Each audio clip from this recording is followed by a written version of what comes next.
Selamat datang kami ucapkan dalam acara Kick-Off dan Talk Show Pembentukan Badan Riset dan Inovasi Daerah dalam rangkaian setahun berinteraksi, membangun riset dan inovasi, mewujudkan digital, blue, dan green economy. Pada hari ini, Rabu 20 April 2022,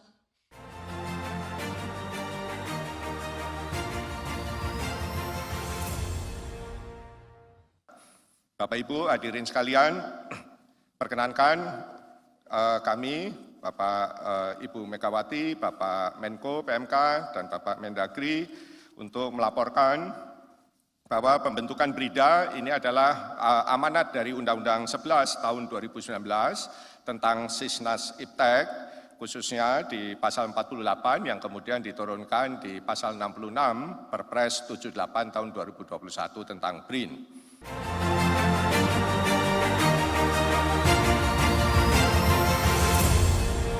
Pada kesempatan yang baik ini, saya sangat menyambut gembira, terima kasih banyak kepada Ketua Dewan Pengarah BRIN, Ibu Dr. Megawati Soekarno Putri, kemudian juga semua Dewan Pengarah serta Kepala BRIN.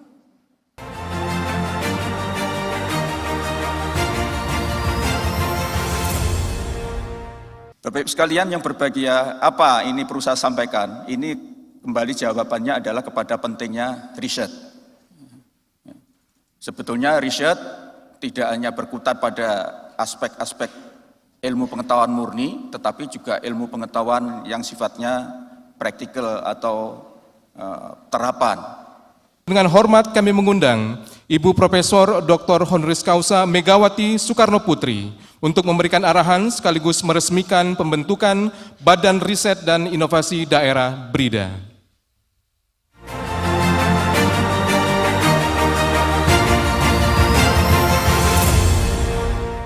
Assalamualaikum warahmatullahi wabarakatuh. Salam sejahtera untuk kita semua. Om Swastiastu, Namo Buddhaya. Yang saya hormati, Menteri Koordinator Bidang Pembangunan Manusia dan Kebudayaan, Bapak Profesor Muhadjir Effendi, Menteri Dalam Negeri, Bapak Profesor Tito Karnavian, Kepala LABI, Bapak Laksana Handoko, para gubernur dan wakil gubernur, atau yang nanti dari sisi informasi yang saya dapatkan ada 11 gubernur yang hadir dan 4 wakil gubernur, yaitu Gubernur Bali. Ada BRIN, sekarang pembentukan BRIDA. Saya minta dengan segala hormat saya kepada Menteri Dalam Negeri untuk mempercepat pembentukan BRIDA ini. Nanti kita hanya menyodorkan ini sebaiknya dilakukan seperti ini. Monggo kepala pemerintahannya mau menjalankan apa tidak. Tapi karena ini research itu tidak ada namanya politik. Ini adalah sebuah netralitas dan objektivitas yang ada. Karena saya bilang, kenapa yang namanya negara kita ini, saya bilang memperbaiki. Dari sisi pemerintahan banyak yang mengatakan ketahanan pangan. No, kedaulatan pangan. Why? Kita sebenarnya bisa tidak yang namanya impor. Ini dedikasi kebangsaan kita. Para pemimpin daerah, mari kita kerjasama. Akhir kata, dengan mengucapkan Bismillahirrahmanirrahim, maka acara penandatanganan nota kesepahaman ini antara BRIN dengan Mendagri, Kementerian Dalam Negeri, saya nyatakan dibuka. Terima kasih. Wassalamualaikum warahmatullahi wabarakatuh. Om Santi, Santi, Santi Om.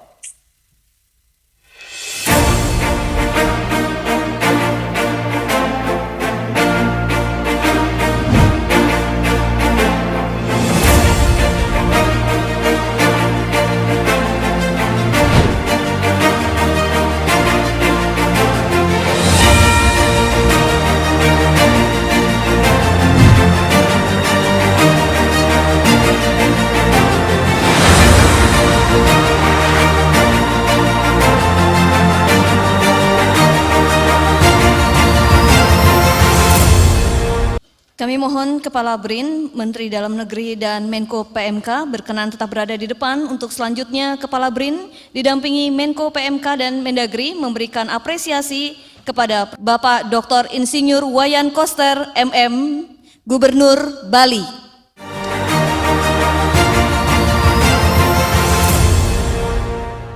Kami persilakan Bapak Kepala BRIN untuk memberikan plakat tanda apresiasi BRIN kepada Provinsi Bali.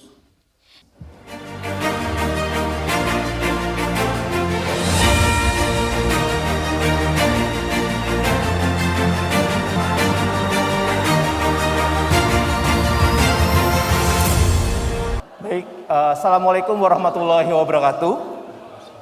Salam sejahtera, salam sehat bagi kita semua. Bapak Ibu yang saya hormati, Bapak Ibu Gubernur, baik yang ada di dalam ruangan ini, ataupun yang sedang ada di dalam virtual. Perkenankan saya, Prakoso Bairo Putra, akan memandu acara talk show kurang lebih 90 menit ke depan, yang akan membicarakan bagaimana Badan Riset dan Inovasi Daerah dapat berkontribusi bagi kemajuan dan perkembangan pembangunan di daerah. Sebetulnya saya sangat mendukung BRIDA ini untuk ada di daerah. Memang pertama saya antusias sekali Pak pimpinan BRIN untuk hadir sharing pengalaman di sini. Bicara tentang jangka panjang, bicara flashback ke belakang, saya punya Pak Wayan Koster. Selamat sore Pak Koster. Pak Koster itu kalau tadi Bang Zul adalah gubernur pertama yang quick respon ketika Perpres 78, Perpres 33 terbit dan telepon Pak Handoko, bukan berarti Pak Ganjar nggak telepon, Pak Ganjar telepon, setahu saya.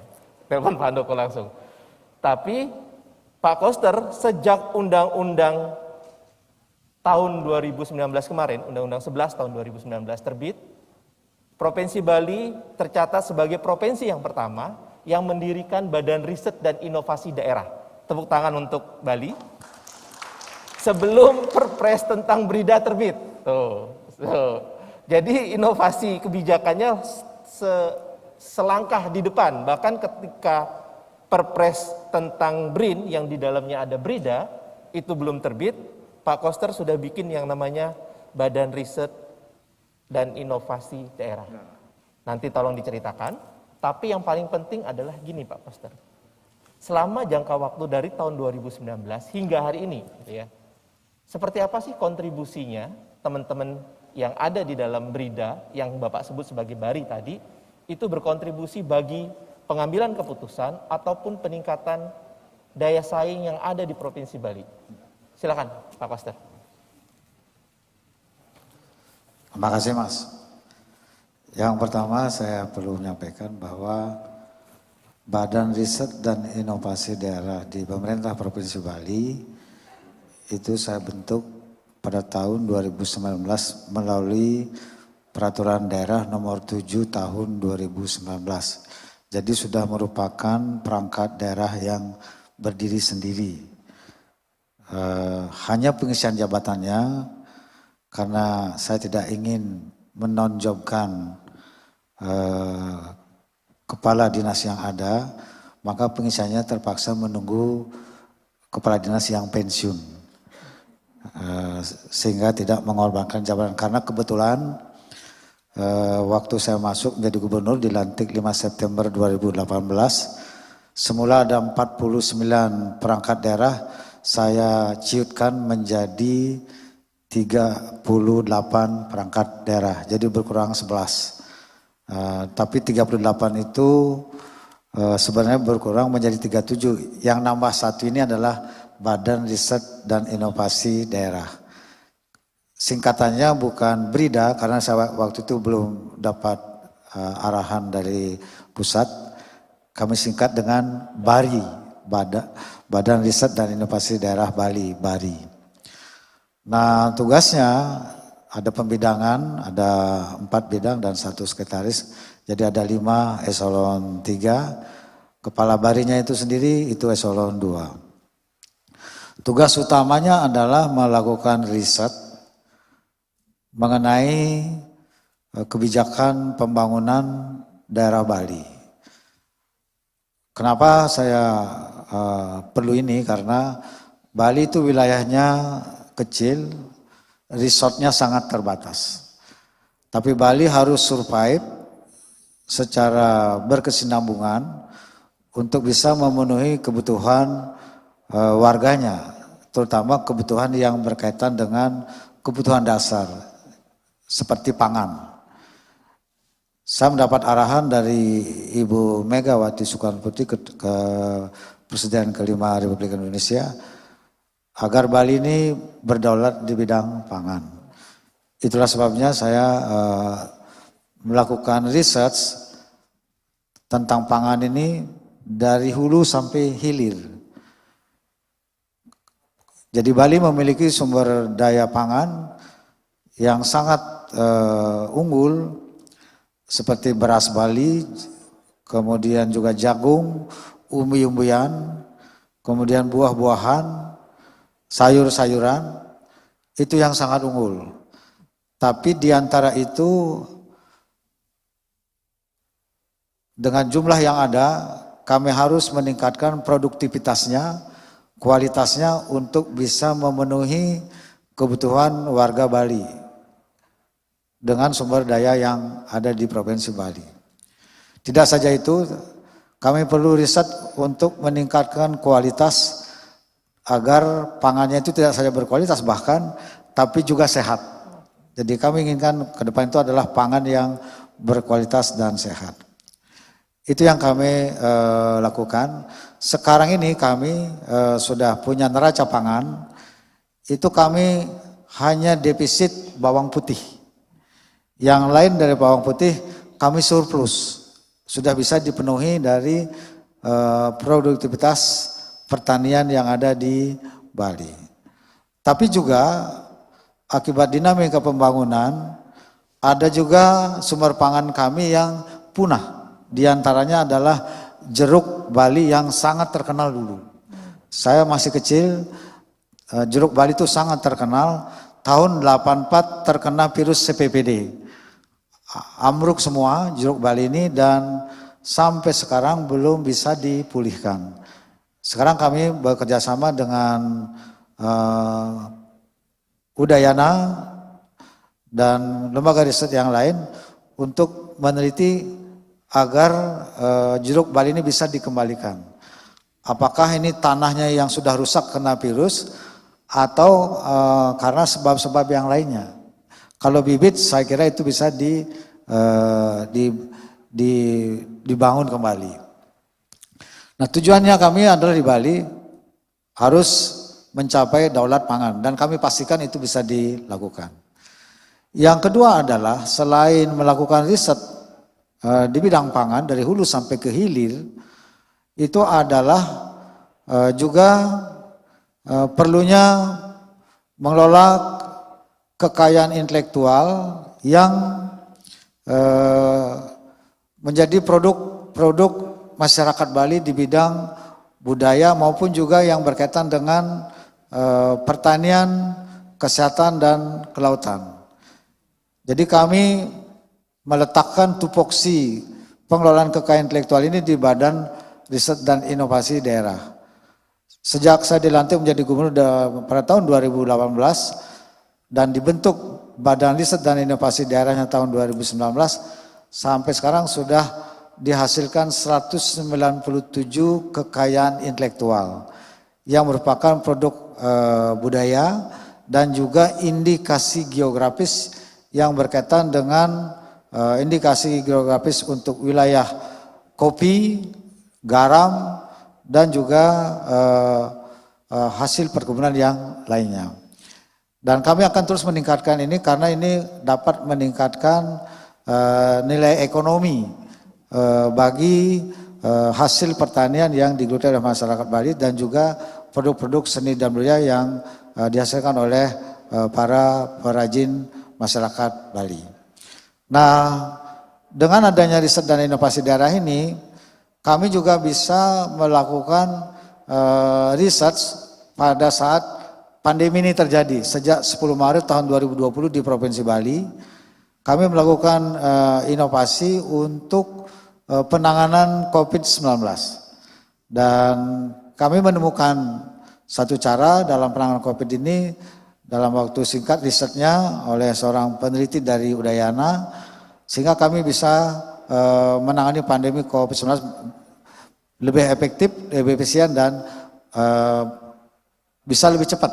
Dan pandemi COVID-19 di Provinsi Bali sekarang ini sudah sangat landai, jadi sudah seperti situasi yang normal. Yang berikutnya juga adalah riset yang dilakukan berkaitan dengan transformasi ekonomi. Selama ini Bali itu sangat bergantung perekonomiannya dari pariwisata. 54% lebih produk domestik bruto Provinsi Bali itu bergantung dari pariwisata. Dan pariwisata ini adalah sektor yang sangat rentan terhadap faktor eksternal. Ada masalah keamanan seperti bom Bali, pariwisata terpuruk, ekonomi Bali terpuruk. Kemudian bencana alam, terjadi erupsi Gunung Agung, pariwisata terganggu, akibatnya ekonomi Bali terganggu. Begitu juga ada virus SARS sebelumnya terjadi juga mengakibatkan gangguan terhadap pariwisata dan dampaknya pada perekonomian.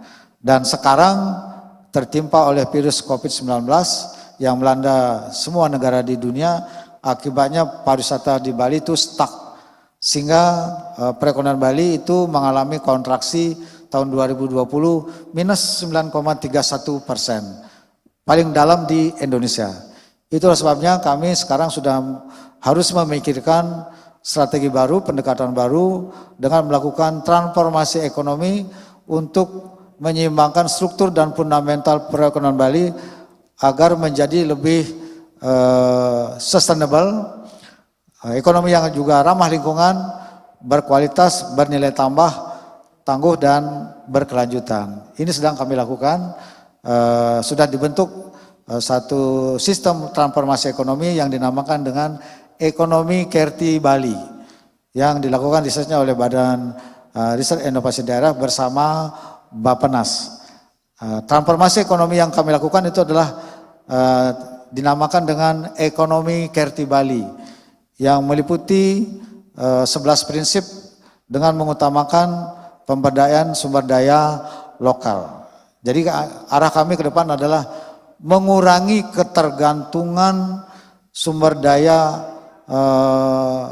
pangan apalagi yang strategis dan penting bagi masyarakat itu bergantung dari luar. Kami mengupayakan agar kebutuhan dasar itu dapat dipenuhi dari sumber daya alam yang ada di Bali. Nah, untuk itu karena lahan itu semakin berkurang, maka yang harus ditingkatkan adalah produktivitasnya, kualitasnya, dan nilai tambahnya. Ini yang memerlukan riset dan dalam hal ini Badan Riset Inovasi Daerah memegang peranan penting. Apakah Bali ini harus melakukan riset sendiri? Tentu tidak.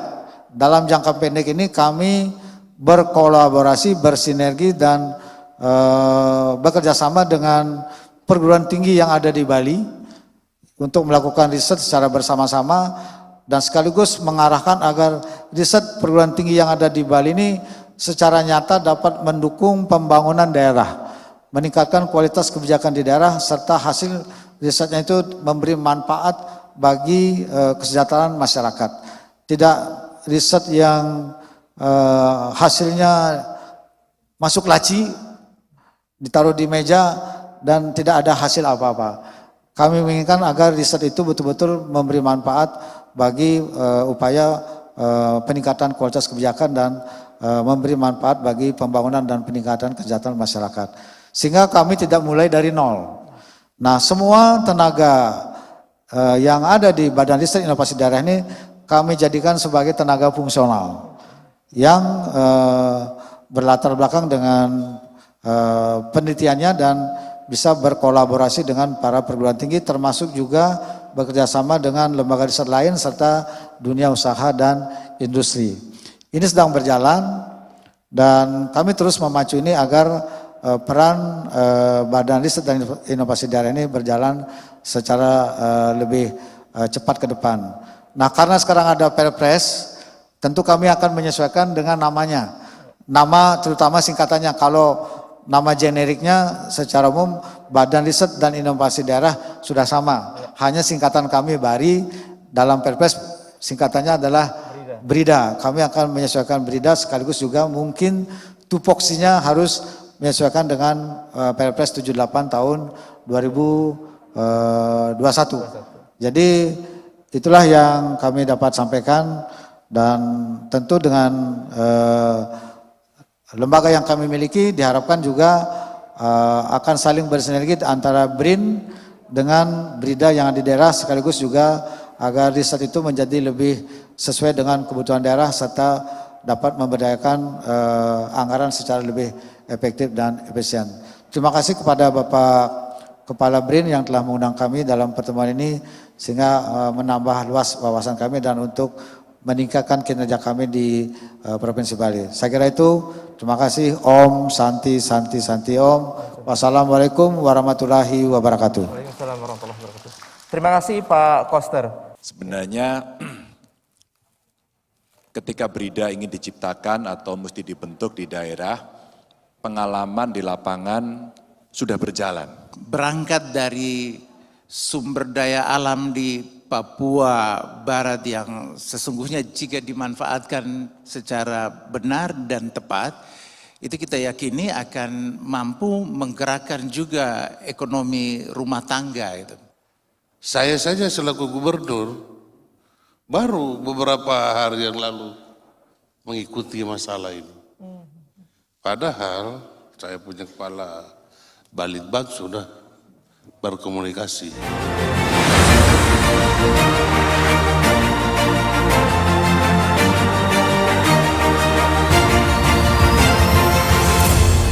Closing statement Pak, bagaimana harapan ke depan dan kemudian dengan adanya BRIN, kemudian BRIDA terkait dengan bagaimana pengembangan inovasi ataupun daya saing yang ada di daerah. Mudah-mudahan dengan adanya lembaga ini semua potensi di Indonesia bisa direset, dan saya terima kasih sekali. Dengan adanya BRIN itu teman-teman litbang di daerah punya cantolan ke atas. Bapak Ibu, mari kita laksanakan tugas mulia ini dengan baik dan penuh integritas. Terima kasih. Pak Koster, silakan Pak. Terima kasih Mas. Pak Kepala BRIN, saya curhat. Ada BRIN, ada BRIDA. Ini apapun juga pasti akan mendorong kemajuan pembangunan di daerah. Termasuk di dalamnya akan meningkatkan produk lokal di masing-masing daerah. Tapi juga kita harus melihat sistem secara keseluruhan. Harus sinkron dengan kebijakan pusat. Sekarang ini, terus terang aja Pak, regulasi kita kurang berpihak pada produk lokal. Terlalu ramah terhadap produk impor. Saya ambil contoh nih, ada Kepres nomor 69 tahun 1994 tentang garam beriodium. Akibat Kepres ini, kemudian turun ada peraturan menteri, garam tradisional lokal Bali yang khas cita rasanya sampai ekspor tidak bisa masuk ke pasar swalayan, tidak bisa masuk ke pasar modern di Bali. Kita bisa ngekspor, tapi malah untuk pasar lokal dimasuki produk impor. Karena produk lokal garam tradisional Bali ini tidak masuk. Dibilang kadar iodiumnya kurang. Padahal garam tradisional lokal Bali itu bagus banget. Diminati di luar sampai ekspor. Jadi Kepres 69 tahun 94 ini itu supaya direvisi Pak. Dan turunannya termasuk ada sejumlah regulasi peraturan menteri itu yang terlalu ramah terhadap produk impor. Kalau regulasinya tidak berubah, kita semangat di daerah meningkatkan produk lokal, itu akan terbentur oleh produk impor yang harganya lebih murah. Jadi mohon regulasinya dari BRIN memberi masukan supaya regulasi nasionalnya itu berpihak kepada produk lokal. Jangan mengorbankan produk lokal hanya karena alasan produk impor itu lebih murah daripada produk lokal. Kapan petani kita ini akan sejahtera? Malu menurut saya sebagai negara agraris impor beras, sebagai negara maritim impor garam. Di mana letaknya? Nggak sinkron kita ini. Jadi di pusat itu juga harus sinkron terhadap daerah. Saya ini contohnya lagi Pak. Di Bali ini saya sedang kerjasama dengan peneliti UNUD dan IPB untuk mengembangkan benih bunga gumitir atau marigold. Karena di Bali kebutuhan bunganya tinggi untuk upakara maupun juga untuk kebutuhan-kebutuhan dekorasi, taman dan sebagainya. Ternyata benih bunga ini impor dari Thailand. Ya. Kami sekarang mengembangkan, ternyata butuh waktu 2 tahun. September ini dijanjikan, sudah 2 tahun berjalan, itu akan keluar benih khas Bali untuk bunga gumitir atau dalam bahasa Indonesianya marigold. Nah kalau ini sudah, maka kalau masih regulasinya berpihak kepada impor, saya kira ini akan kalah bersaing dia. Jadi bagaimana regulasinya itu memperkuat daya saing produk lokal untuk menahan laju produk impor ini masuk ke Indonesia. Termasuk apa yang menjadi kebijakan Bapak Presiden sekarang, peningkatan produksi dalam negeri, saya kira menyeluruh harus juga keberpihakan kepada produk lokal. Kalau ini dilakukan, saya kira semua daerah akan maju dengan produk unggulannya masing-masing. Saya kira itu Pak masukannya. Terima kasih. Terima kasih Pak Koster. Mudah-mudahan BRIN tetap berkiprah, walaupun saya tetap usul, ini BRIN nggak cukup jadi kepala badan, tetap perlu seorang Menristek kepala BRIN. Terima kasih. BRIN maupun BREDA tidak akan ada artinya kalau tidak ada regulatory framework yang tepat, kebijakan yang benar. Tadi Pak Koster sudah mengatakan seperti itu. Dan demikianlah talk show BRIDA, Badan Riset dan Inovasi Daerah untuk Percepatan dan Daya Saing Inovasi Daerah, sharing best practices, kesaksian dan pengalaman telah kita saksikan bersama.